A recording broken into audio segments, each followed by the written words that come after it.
Hello guys, আসসালামু আলাইকুম। আপনারা কেমন আছেন সবাই? আশা করি আপনারা সবাই ভালো আছেন। আজকে আমি আপনাদেরকে মূলত দেখাবো যে কিভাবে পুডিং বানায়।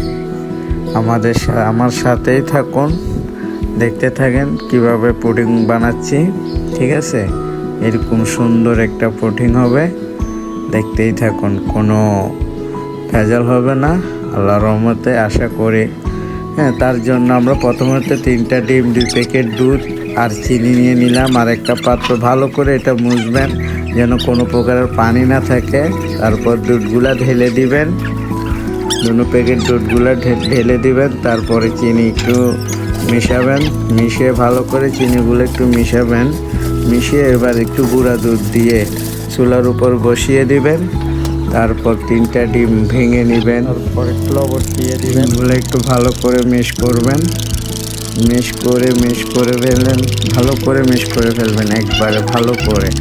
তারপরে দেখবেন দুধগুলো উতরেছে কি না, উতরে হইলে তারপর দুধগুলা নামিয়ে ফেলবেন।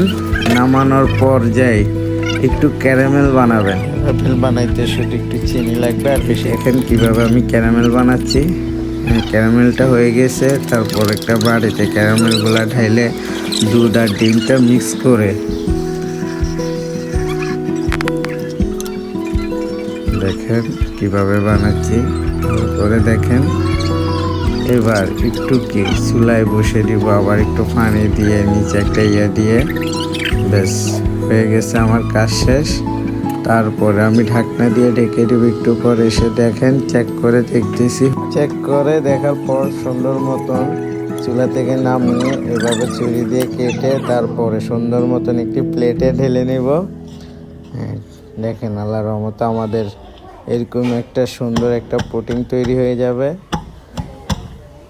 দেখেন কত সুন্দর কালারটা, জাস্ট ওয়াও, নাইস কালার।